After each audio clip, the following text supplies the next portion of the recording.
आणि अजित पवारांची भेट घेतल्यानंतर आता अंजली दमानिया या माध्यमांना प्रतिक्रिया देतात, पाहूया।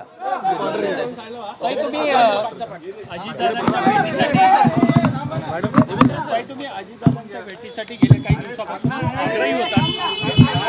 अजितदादा यांची तुमची भेट झालेली आहे, काय चर्चा झालेली आहे? तुम्ही हातामध्ये बरेचसे पुरावे आणलेले आहेत, त्याविषयी काय सांगा?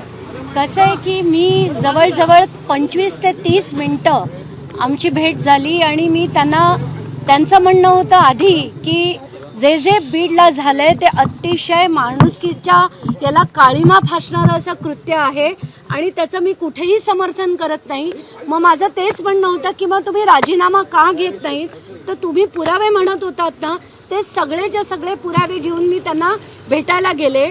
आज त्यांना मी दाखवलंय की कसं धनंजय मुंडे, राजश्री मुंडे आणि वाल्मिक कराड यांचे एकत्र बिझनेसेस कसे आहेत, त्यांच्या कंपन्यांमध्ये आर्थिक नफा कसा मिळतोय आणि कसं ऑफिस ऑफ प्रॉफिटमध्ये हे सगळं बसतंय आणि म्हणून तुम्ही कुठल्याही परिस्थितीत त्यांचा राजीनामा घेतला पाहिजे। त्यासाठी मी त्यांना मिनिस्ट्री ऑफ होम अफेअर्स यांनी जे डायरेक्शन्स दिले होते MLA आणि मंत्र्यांसाठी ते दाखवले।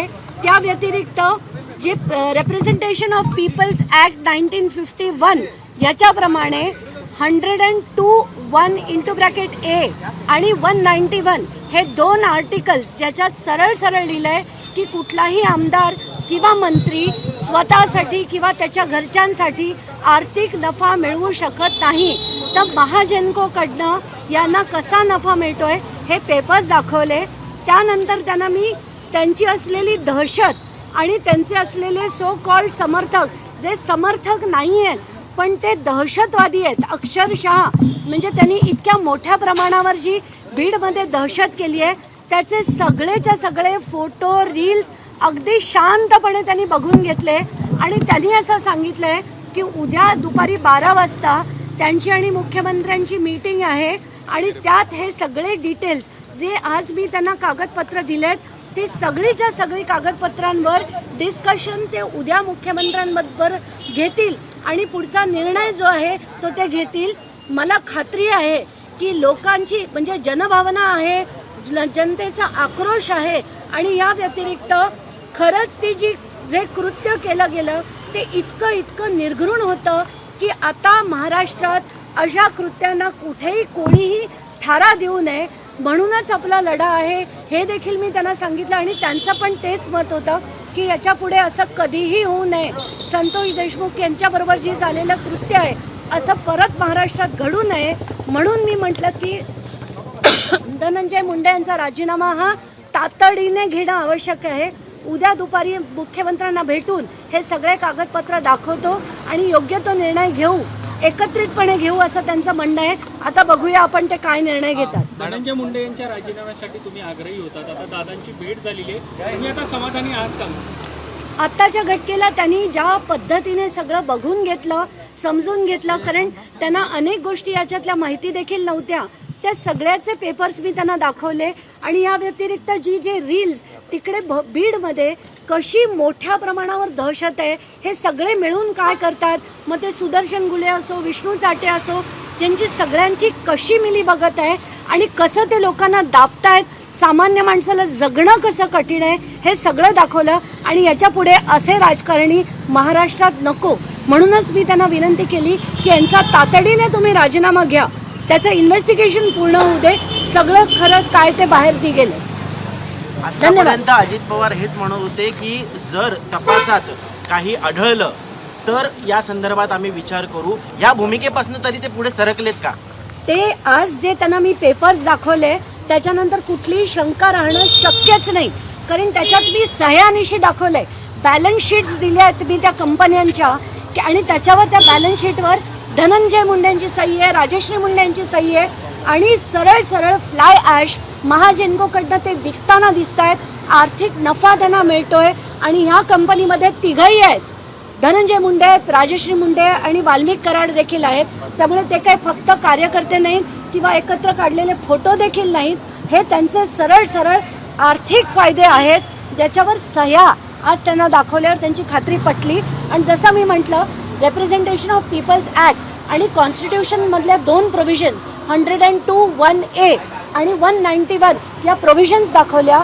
मिनिस्ट्री ऑफ होम अफेअर्सनी केलेलं जे डिटेलिंग होतं की असं ऑफिस ऑफ प्रॉफिट कुठलाही आमदार किंवा मंत्री मिळवू शकत नाही, हे जेव्हा दिसलं तेव्हा ते म्हणाले हे गंभीर आहे आणि मी उद्या मुख्यमंत्र्यांबरोबर याची चर्चा करेन. ऑफिस ऑफ प्रॉफिट जर होत असेल तर फक्त राजीनामा घेऊन मंत्र्यांचा भागेल का, की हा कॉग्निझेबल ऑफेन्स सुद्धा आहे, त्याच्यावर कारवाई सुद्धा करावी लागेल? एक तर हा कॉग्निझेबल ऑफेन्स आहे आणि इलेक्शन कमिशननी जर ठरवलं तर त्यांचं मंत्रीपदच काय, त्यांची आमदारकी सुद्धा रद्द होईल. आणि हे होताना मला दिसतंय जर यांनी आज कारवाई केली नाही तर मी सीजनकडे ऑलरेडी पत्र लिहिलेलं आहे आणि त्यांच्याकडनं याला सुओ मोटो पिटिशन दाखल करून घेण्याची विनंती देखील मी केलेली आहे. राजीनामा घेतला नाही तर काय भूमिका असेल? तर चीफ जस्टिसकडे मी जे पत्र लिहिलेलं आहे त्याच्यावर कारवाई होईल अशी माझी अपेक्षा आहे. तिथेही नाही झाली तर रिट जे फाईल करायचं आहे ते मी डेफिनेटली फाईल करणार आहे. हे पब्लिक इंटरेस्ट खरं तर रिटपेक्षा पब्लिक इंटरेस्ट लिटिगेशन आहे, कारण सगळीकडे हे जेवढे आपण आत्ताच्याच आत्ता पुण्यातल्या घटना बघितल्या, संभाजीनगरच्या बघितल्या, जेवढे राजकारणी असतात त्यांची दहशत कशी असते, ते पदाचा गैरवापर कसा करतात हे आपण पदोपदी बघतोय. आणि हे थांबवण्यासाठी जेवढी यंत्रणा आहे, पोलीस यंत्रणा असो, बाकीची यंत्रणा असो, रुग्णालय असो, जेल्स असो, सगळ्यांना आता शिस्त लावण्याची गरज आहे. अशोक थोरातांबद्दलचा मुद्दा आहे तो देखील अजित पवारांना मांडलेला आहे का? काय नक्की मुद्दा होता आणि अजित पवार त्याबद्दल काय? मी अशोक थोरातांचा मुद्दा देखील त्यांना सांगितला. त्यांचं असलेलं अंबेजोगाईचं हॉटेल देखील दाखवलं, त्यांच्या केसमध्ये असलेलं हॉस्पिटल देखील त्यांची माहिती दिली. आणि माझा मुद्दा एकच आहे, मला अशोक थोरात काळे का गोरे माहीत नाहीत, मला फक्त एक माहिती आहे की शासनाने त्यांच्यावर चौकशीचे आदेश दिले. त्याची 2 जोडपत्रं मी वाचली. पहिल्या जोडपत्रात 12 आरोप आहेत, सगळे गंभीर आहेत. दुसऱ्या जोडपत्रात 12, असे 24 आरोप त्यांच्यावर शासनाने लावले आहेत.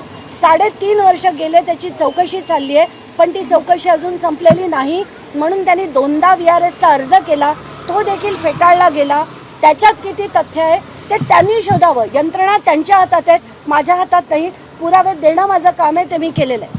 मॅडम, तुम्ही एकंदरीत सुरुवातीपासून तुम्हाला या प्रकरणात धमक्या पण मिळाल्या होत्या. या प्रकरणात आता पक्षप्रमुख म्हणून अजित पवार तुम्हाला न्याय देतील असं वाटतंय का? तुम्ही राजीनाम्याची मागणी करताय? आज अतिशय गंभीरपणे त्यांनी प्रत्येक गोष्ट ऐकली आणि प्रत्येक गोष्ट त्यांनी रील्सपासनं, फोटोग्राफ्सपासनं, पेपर्सपासनं सगळं अतिशय गंभीरपणे त्यांनी बघितलंय. याचा अर्थ ते आता जर एवढं दाखवून सुद्धा जर त्यांनी कारवाई नाही केली तर ते अतिशय चुकीचं घडेल आणि ते करतील अशी अपेक्षा नक्कीच आहे. कारण मी त्यांच्या विरुद्ध टोकाची भूमिका घेऊन लढली आहे. 36चा आकडा आहे माझा आणि अजित पवारांचा, पण भ्रष्टाचार हा वेगळा असतो. हे जे कृत्य आहे ना ते किळसवाणी होतं, क्रूर होतं आणि हे घडू नये आणि महाराष्ट्राला ही दिशा मिळू नये म्हणून मी आज अजित पवारांची भेट घेतली. सकाळी एक ट्विट केलं होतं मॅडम, एक सकाळी सौरभ बोंडवेचं एक महत्त्वाचं आहे, तुम्ही सकाळी ट्विट केलं होतं सौरभ बोंडवे बीड जिल्ह्यातलं, नेमकं प्रकरण काय आहे? तुम्ही या संदर्भात एक ट्विट देखील केलं होतं. सौरभ नावाचा 28 वर्षाचा मुलगा, त्याला तलावात बुडवून मारण्यात आलं. त्याच्या वडिलांनी 15 ऑगस्ट दिवशी त्याची बॉडी मिळाली, ती तलावातनं काढली गेली आणि त्यानंतर जेव्हा याच्यावर चौकशीची करण्यासाठी कंप्लेंट द्यायला त्याचे वडील गेले तर अनमोल केदार नावाच्या निरीक्षकांनी त्यांची कंप्लेंट सुद्धा घेतली नाही, कारण त्यांना वाल्मिक कराड यांचा फोन आला असं सौरभच्या वडिलांनी मला सांगितलंय. आणि ही कंप्लेंट घेतली गेली नाही फक्त त्यांच्या फोनवरनं. ते याच्याचवरनं कळतंय की पोलीस यंत्रणेवरचा जो कंट्रोल आहे तो वाल्मिक कराड यांचा कसा होता. आत्ताच्या घटनेला त्यांचं स्टेटमेंट घेतलंय पण कारवाई मात्र झालेली नाही.